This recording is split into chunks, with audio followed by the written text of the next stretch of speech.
All right. Welcome back, folks. Welcome back.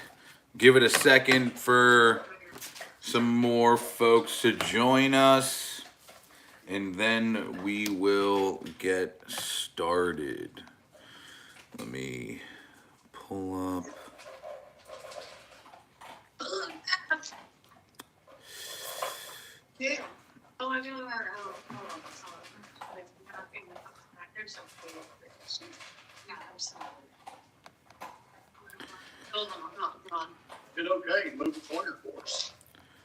Okay.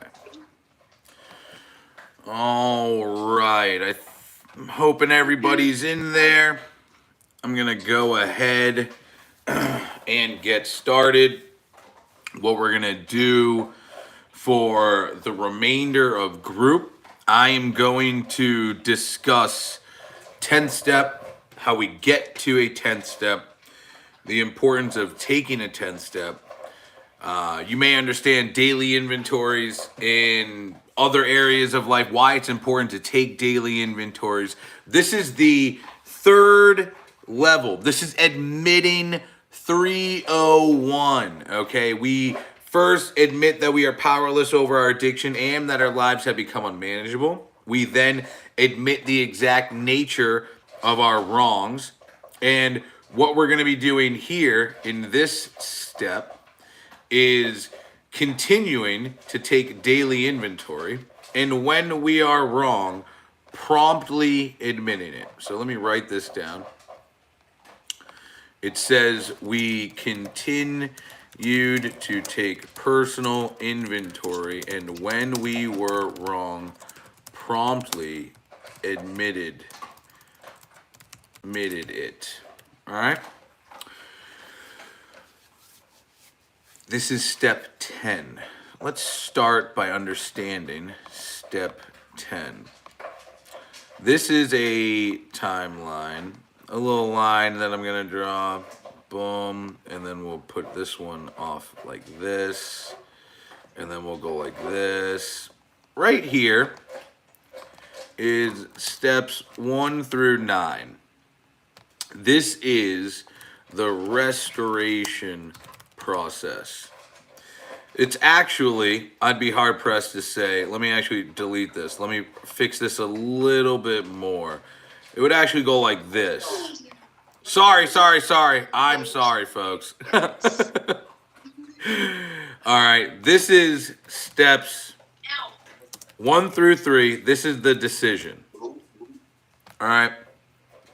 So let's just start off by saying typically people are making a decision. Whether it's deciding to restore a car, deciding to get healthy, deciding to make their relationship better, whatever the case may be. You don't have to, they're maybe deciding to do something they've never done before. We're either deciding to fix some sort of our character, maybe our plan, maybe our system, restore a relationship, restore a mood. Whatever it is, we're trying to make a decision, okay? And the decision is step 1, I can't do this. Step 2, something out there can help me or teach me how to do this. And step 3, deciding to do it. Then we get into steps 4 through 9. This is the restoration process, okay? This is the actual work, all right? This is overcoming emotions. Like, let's say someone decides to get sober. What you're gonna see are circumstances, moods, and relationships that are going to prompt the desire to use. All right. In order to acquire that sobriety we want, a year sober, for life sober, whatever the case may be, that means that we need to manage these emotions during this process. All right. From managing our emotions in different circumstances, moods, and relationships in this process. Is there a question? All right, I thought I heard someone saying something. Then our character begins to change. So from not getting angry, not getting resentful, not being ashamed, not being afraid, etc., the mental and moral quality of that individual changes. So someone may start to manage drugs and alcohol coming from addiction. Somebody may start to manage their recovery in circumstances where they would have also used. In order to establish that behavioral change, somebody needs to have the mental and moral quality of thinking it is right to not use right now. They need to start thinking the right thing for me to do is to stay sober in response to these circumstances, moods, and relationships with people, objects, and concepts, okay? The mental and moral quality. So when we have these changes, when we decide, so the restoration process is making the decision, deciding to stay sober. We are deciding. Why does that look weird? Deciding. We are deciding to stay sober during these circumstances in response to these moods and relationships to develop the mental and moral quality of someone who is not an addict. Okay? And then we also make amends for the harm caused. So this is step 4, 6 through 7, 8 through 9, and we'll put 4 through 5. So, we're deciding to stay sober in these circumstances, moods, and relationships to develop the mental moral quality strong enough to make amends, which would then cause us to be equal with society. All right? And hopefully by that point we become a sober person. Or just a normal person, or whatever the fuck you want to call it, okay? And this is steps 10 through 12. This is known as maintenance.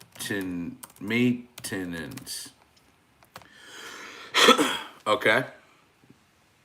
I'm breaking it down for you right now. Now, this is implying, now we're going to get into like step 10, right? This step implies that we continue to do the personal inventory we have been doing this entire time. You follow me? That's the maintenance. Please continue to take care of your vehicle. Please continue to take care of your body. Please continue to take care of these relationships. And through taking care of them means you need to continue this decision. You don't stop. It's a continuation, okay? To continue to decide to stay sober in these circumstances, moods, and relationships, to see what kind of mental and moral quality develops, right? Now, we are powerless. There are parts of us as humans that we are powerless over. What are we powerless over? We're powerless over making mistakes. We're powerless over failing. You know what I mean? We're powerless over... Hold on, let's put this up here.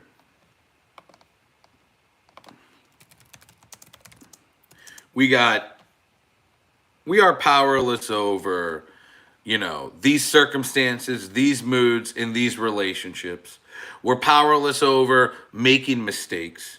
We're powerless over causing harm. Unknowingly, unconsciously. I mean, when you go through your steps, you come to realize this whole time, a lot of people, they say to themselves, my alcoholism's only hurting myself. my addiction only hurts myself. Nobody else has to go through this. It's like, well, what this shows you is that we're powerless over hurting other people.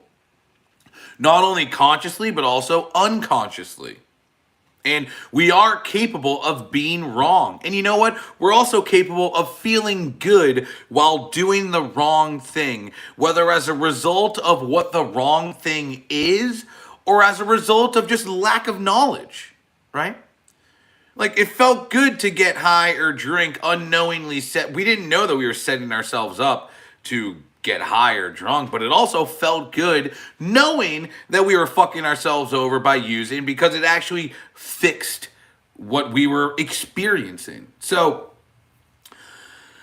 we decide to stay sober, and we're powerless over the circumstances, moods, and relationships. Even we're powerless over these things becoming unmanageable as a result of staying sober. We're also powerless over them becoming unmanageable as a result of using. So we can manage these through sobriety, and they can become unmanageable through lack of sobriety. We also see that they can become unmanageable from our emotions, from our character, etc. So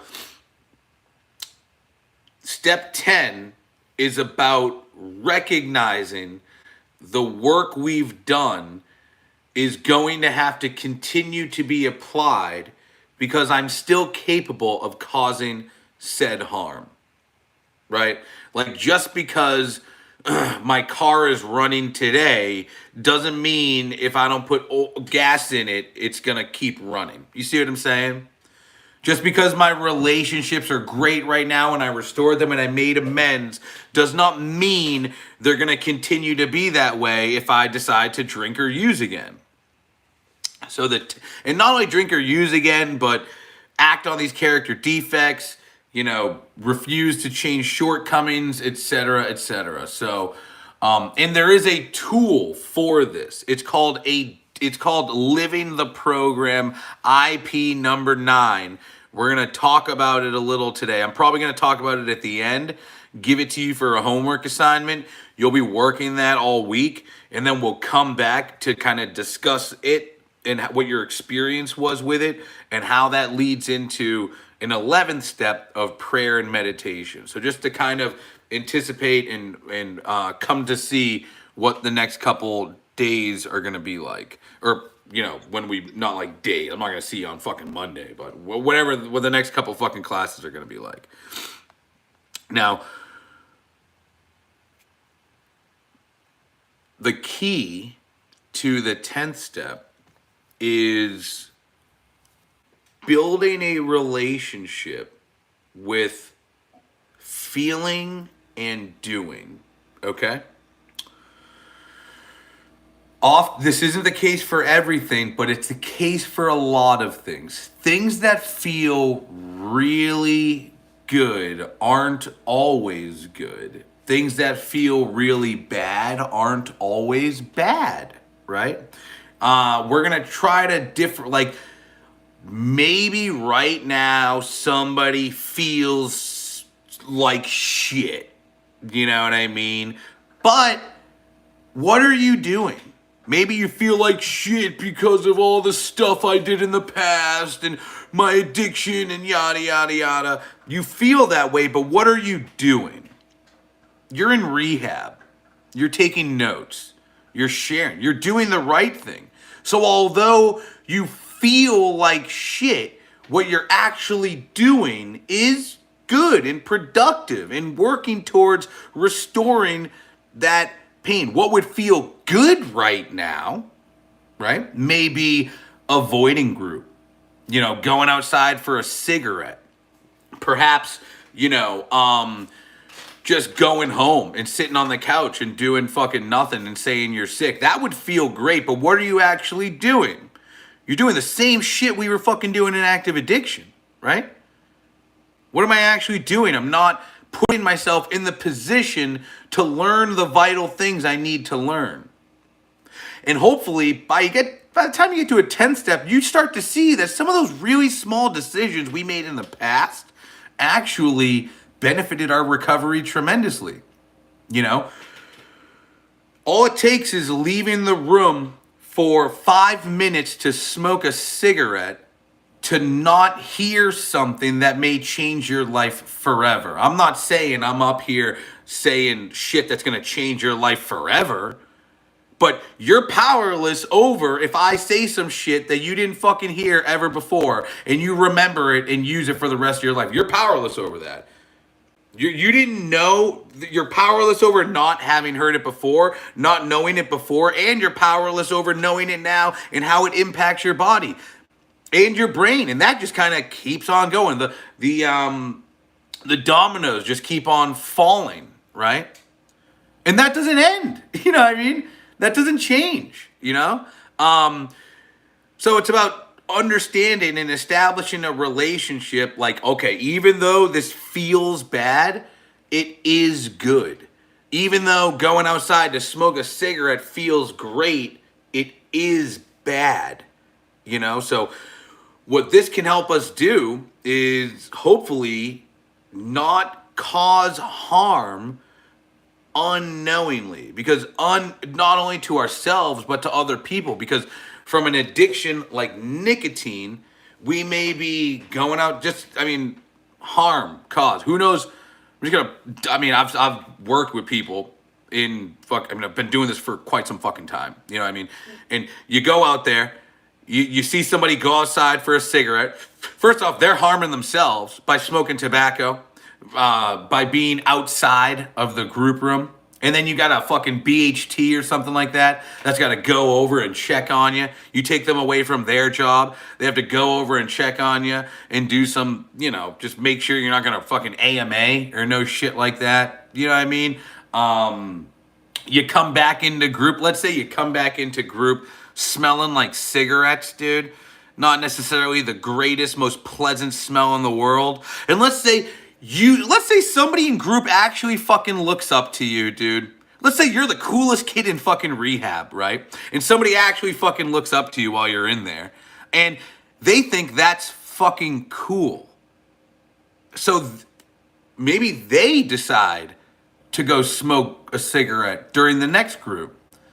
And maybe our behavior wasn't harmful towards ourselves, but it was harmful because the other fucking person thought it was a good idea to go outside and smoke cigarettes, and they don't hear the message that they needed to hear, and they wind up, who knows what happens after something like that. Is that harm caused by us? Did we cause that harm? I don't know. But I mean, if that is possible, if there is a potential for that, and all I have to do is just sit out on one cigarette break or just wait. And what harm is caused by wait? Think about the selfish harm that's caused by waiting. Oh, dude, if I have to wait, I'm just going to want one. If I have to wait, that I'm going to have to sit in group. I'm going to have to wait. Then I'm going to crave. It's like, dude, okay, so is everybody else. You see, motherfuckers get to a point where they stop taking their daily inventory on feeling like they have a desire to use and rationalizing bad decisions because they feel tired, or they feel entitled, or they feel bored, or they feel good, or whatever the case may be. And what they actually are doing are fucked up things. You know what I mean? So how do we work on this? What is the tool? It's by checking yourself. Because ain't nobody going to check you, dude.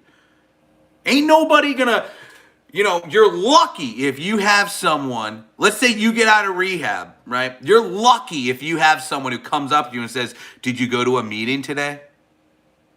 I think you should go to more meetings. You know what I mean? Hey, did you call your sponsor today? Yeah, I think you should call your sponsor.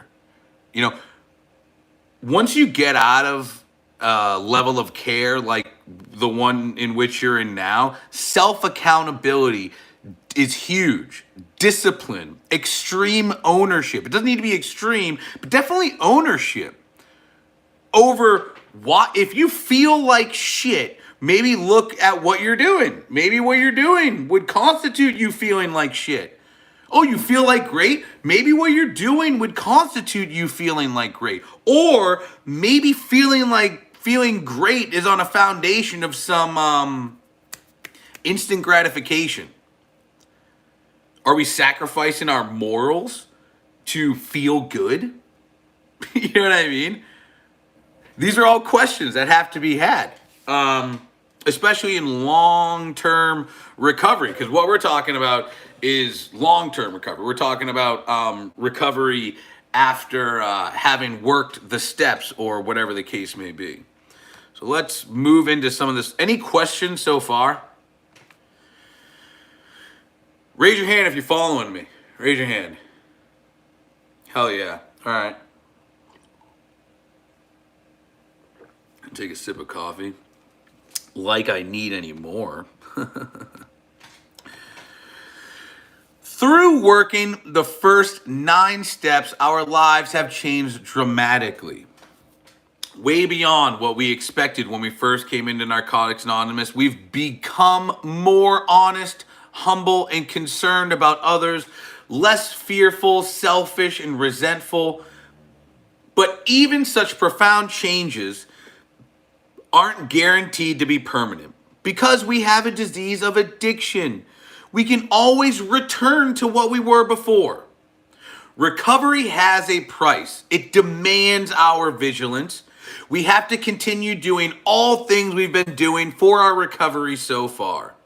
We have to continue being honest, to have faith and trust, to pay attention to our actions and reactions, and to assess how those are working for us or against us. We also have to pay attention to how our actions affect others. And when the effects are negative or harmful, we promptly step forward to take responsibility for the harm caused and for repairing it. In short, we have to continue to take personal inventory and promptly admit our wrongs. As you can see, the 10th step has us repeat much of the work we did in step 4 through 9, though in a much shortened format. The format suggested in this guide is one that covers in a general way the elements of a personal inventory. This is our inventory. You may have seen inner or personal, so none of you, maybe Robin, but none of you were in my first class that I had here, where I talk about unmanageability. There's two types of unmanageability. One is outer unmanageability, the kind that can be seen by others, right? So I know you're in rehab. I'm going to assume you have a drug addiction. If I were to see you like out in public, I wouldn't have known you had an addiction or you were an alcoholic unless you were pissed drunk on the side of the street vomiting. That is outer unmanageability, getting DUIs, family problems, job loss, etc. Then there's inner or personal unmanageability. These are unhealthy or untrue belief systems about the world we live in, the people in our lives, and ourselves. What this does is it allows us to change and confront our unhealthy or untrue belief systems about the world we live in, the people in our lives, and ourselves, because no one else is going to do that shit for us. So we are the ones who have to confront our unhealthy or untrue belief systems, or else there is potential for our lives to become unmanageable all over again.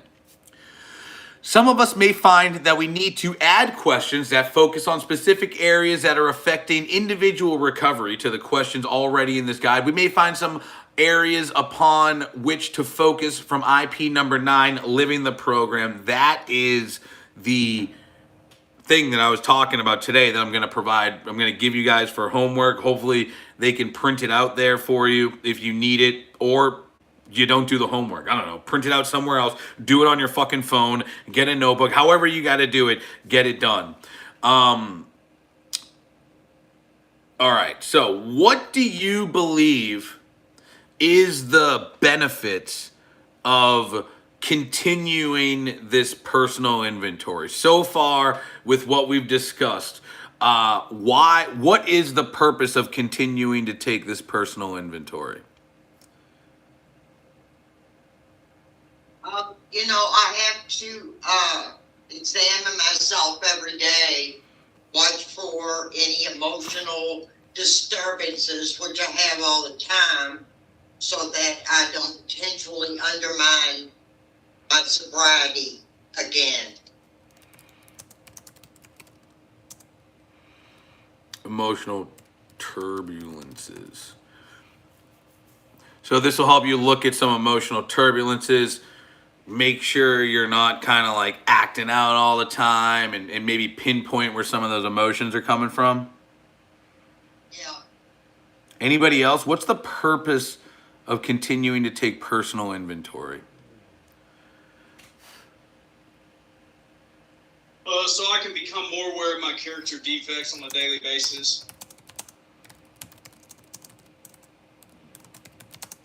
Hell yeah. I agree. I would agree with that. More aware of these defects of character on a daily basis. Anybody else?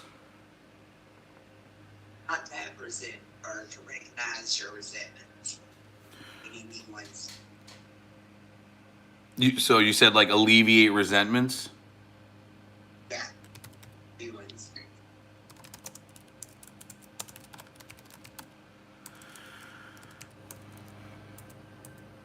So, anybody have any other ones? Stay at peace with yourself, personal Mm. growth.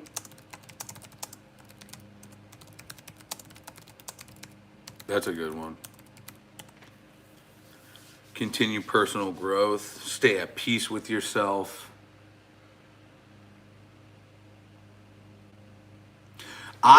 It helps Go ahead. helps me learn to control my actions. I mean, it is an action for me, and it's teaching me to control those actions if I'm aware of it. Or sometimes hour by hour, what I say and do. Mm-hmm.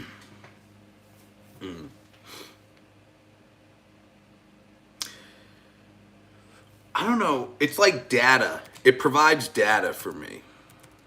Yeah. I have this app on my phone for tracking calories. It's a calorie counter app called MyFitnessPal. Has anybody ever heard of this? So if you're trying to lose weight or anything like that, you can download this app called MyFitnessPal. As you just go there, you plug in what food you're eating, how much you're eating it, and you plug it in. It counts your calories, it counts how many calories you're burning, etc., etc. I have a watch that like links up with it. Maybe you have like a simple Apple Watch or Fitbit or something like that. And what this does for me, and I've been doing this for fucking years, dude. I have like every single, this sounds crazy, but I have like every single meal I've eaten and how much, relatively close, for the past, since like 2020. What does this do for me? If I'm not losing weight, or I'm not gaining weight, or I'm not seeing any changes, I can go back to my diet and see a direct correlation between where my physical fitness is and what my diet or exercise was in the past. So it like makes sense of my current situation when I look back on decisions I made. Not only just because of like circumstances such as maybe yesterday I ate like dog shit, dude. I had like so much cake and pie and shit like that, dude. It was insane, you know? But I'm not going to be surprised if I don't lose weight this week. You see what I'm saying? It's not like a shocker, you know? A lot of people, you know, maybe you relapsed, you know what I mean? And the next week you feel like shit. Oh, shocker, dude. Like, that's not a fucking surprise. You know what I mean? Maybe you feel depressed.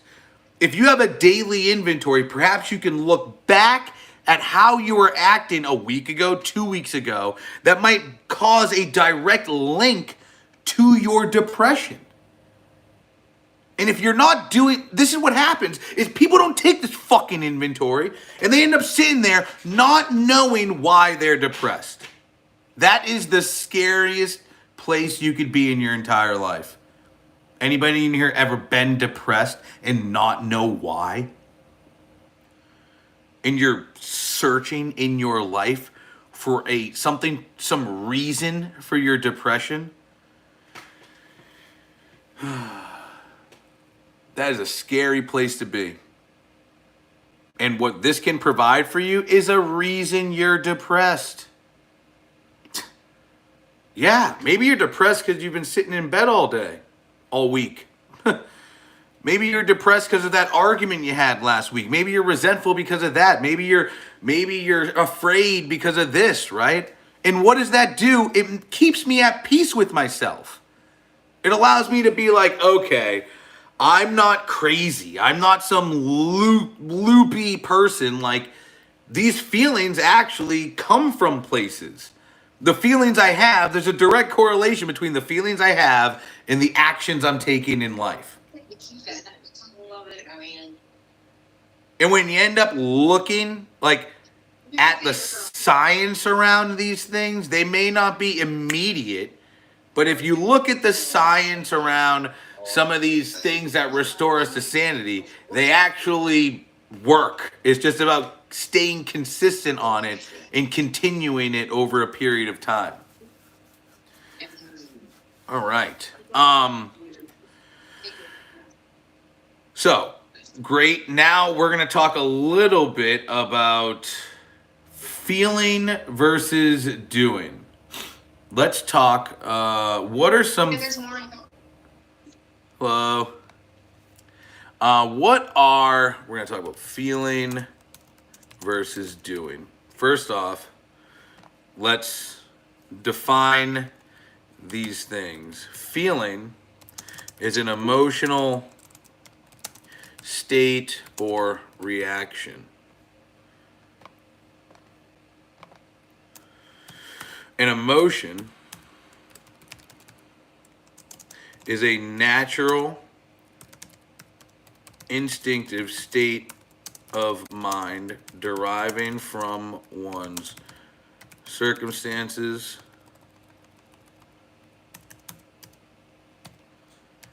moods, or relationships with people,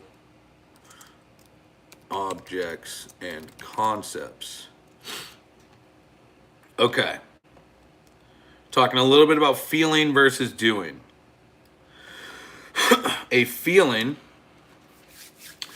is an emotional state or reaction.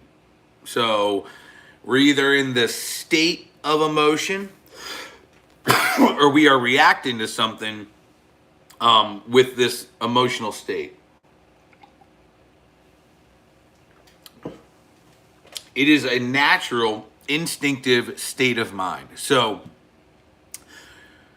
if like usually the way we feel about these things is the natural, instinctive way you would feel. So if you drink alcohol and feel good, yeah, that's what it does, dude. Right? If you naturally lay in bed and feel, oh God, I'm so relaxed. Yeah, man, that's what beds are for. Right? If you lay in bed and you're fucking wired, okay, that's weird. How do you get that way? You know what I mean? If you take prescript like a Percocet or heroin and you get energy, whoa, that's weird. Doesn't do that. Right? That's not that's weird. That's not the natural instinctive state of mind that one would have with that object or in response to that mood or in these circumstances. Now, what does it mean to do? Like, so doing, what is doing defined as? Hold on, let me define doing. Definition. isn't that like more of a decision, a choice, a decision? The activities in which a particular person engages. So it is, and then doing. feeling versus doing. The activities in which a person engages. So that is the action, right? The feeling is different than the action. Okay? So you know what's crazy? When you exercise, it feels like you're gonna have a heart attack. Right? Like if you go on, like if you're, just imagine exercising, heart rate 140 beats per fucking minute, you're sweating, you're breathing like someone, if I all of a sudden if I was sitting here, like, so, okay, your heart rate's up, you're sweating, you're breathing heavy, you know what I mean? But you're at the gym. Oh, yeah, that makes sense. Like your feeling is correlated with what you're doing. If you're just sitting here and all of a sudden your heart rate goes up to 140, you start sweating and get out of breath, bro, you're fucking having a heart attack, dude. You know what I mean? You shouldn't feel that feeling doing what you're doing. Okay? Sometimes the connection between feeling and doing is misunderstood. I don't know why I feel this way. I don't know what I'm doing that's causing this feeling. Or what I'm doing shouldn't cause this feeling or should cause this feeling. We're going to talk all about it. But we want to have a connection between these things. And what this daily inventory can do is provide some data around that information so that we're not lost puppies going through life, hurting ourselves, hurting other people, and maybe setting ourselves up for some unmanageability that may come in the future. So, let's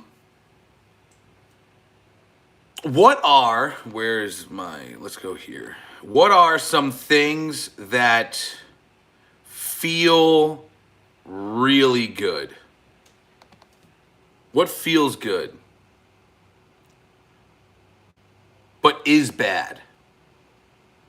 Oh, but everyone. What feels good but is bad?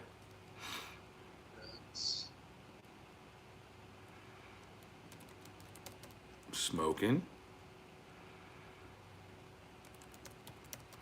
Drinking. What feels good but is bad?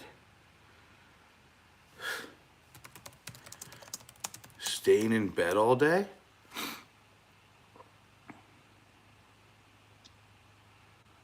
Anybody have another example?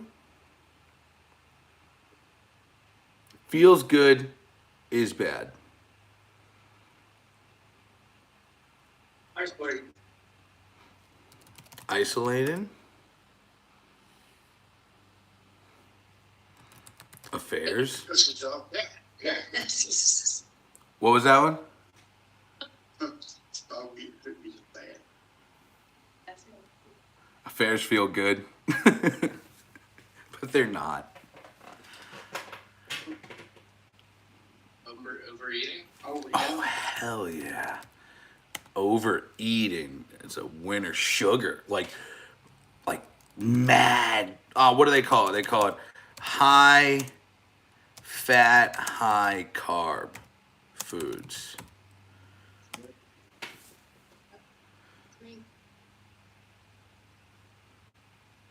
What else? People like soda. I don't think soda's good for you. All right.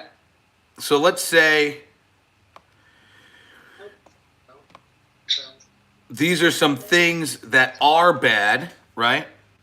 But they feel good but are bad. What are things that feel bad but are good? Tell the truth. Church. Nobody said church. Hey, sir, telling the truth, he says. Oh, telling the truth. Oh, my bad. I thought you said church. I was like, hell yeah. That's funny. What else? Sobriety. Good job. Sobriety.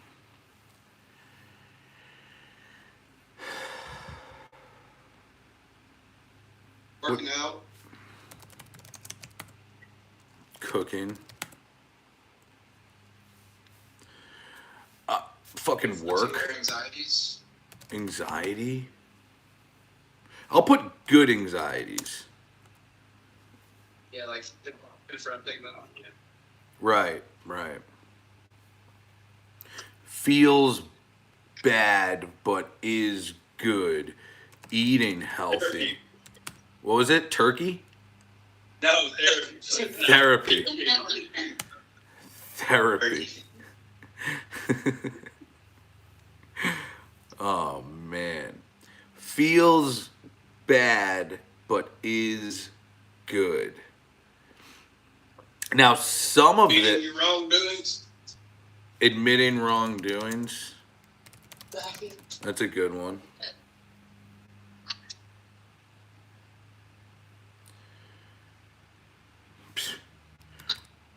Paying bills feels like shit, but I mean, it's good to have your lights still on in your house and shit. Okay. Let me tell you something, folks. This may be tough for you young people to understand, but life is very boring. There's a period of life where it's just very boring. I'm kind of in this period of life right now where all you kind of do is work and cook, and every day is like Groundhog Day. Every week is the same. You know, you wake up, you go to work, you sit in traffic, you come home, you cook, and you do it all over again. You pay your bills and stuff like that. Everybody goes through it. If you're lucky enough, you know. The real reward comes from finding joy and love and peace and serenity in those moments, right? Like, I'm going to show you a commencement speech today where he talks about being in a grocery store after a long day of work. You know, the real kicker and the real, to me, now maybe not to everybody, but the real joy in life is to find joy in life. And if I'm looking for joy in life, that means that I need to look for it in times where it may appear non-existent. And there's boring parts of life that make it appear as though joy and happiness and sobriety may not be in existence, but that's why we take a searching and fearless inventory of ourselves. You know, this daily inventory is could cause some fear, could be searching. You might have to search for opportunity to practice some of these principles, but you know, your average everyday person goes through life not practicing this.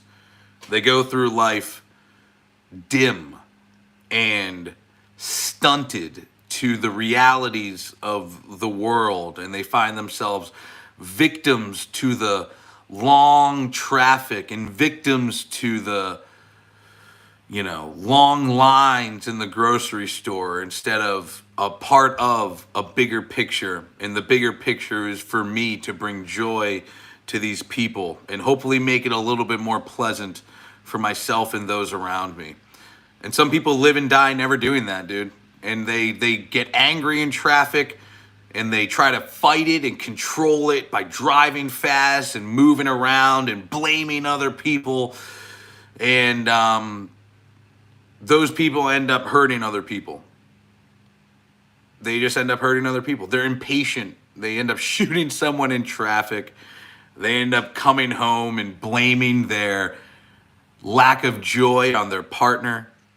or they transmit that same type of belief and behavior into their children who so helplessly watch.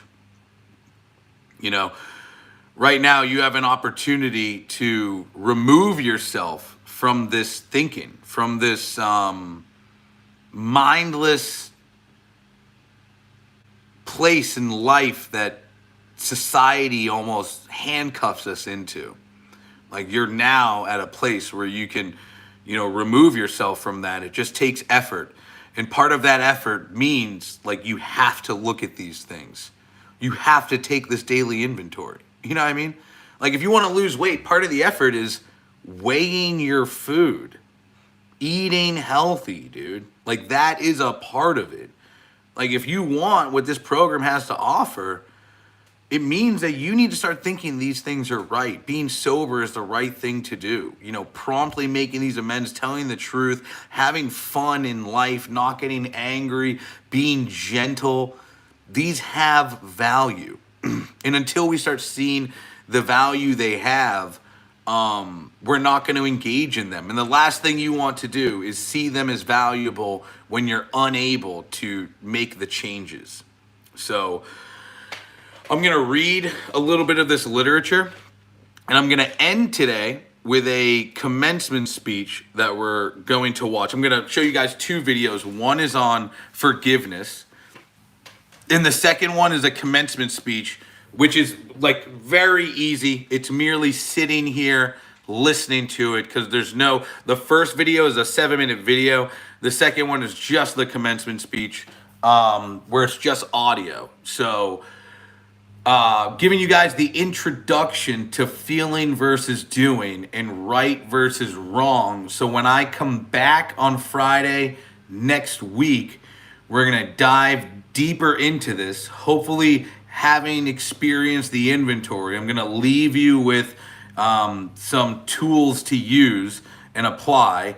But I mean, I really, it's part of my curriculum to show you this video. So it's like a 20-minute long video. So I kind of want to get into it. It's Black Friday. I don't want to keep you guys too long. I know you got another fucking set of groups and shit like that. So I'm going to give you guys as much as I can. But what I said right there is kind of like needed in what I am going to present to you. So let's go to YouTube. Boom.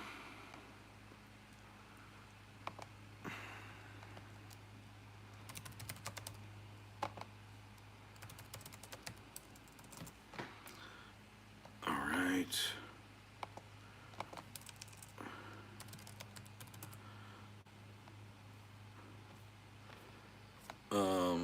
Where is it? Learning. Here we go.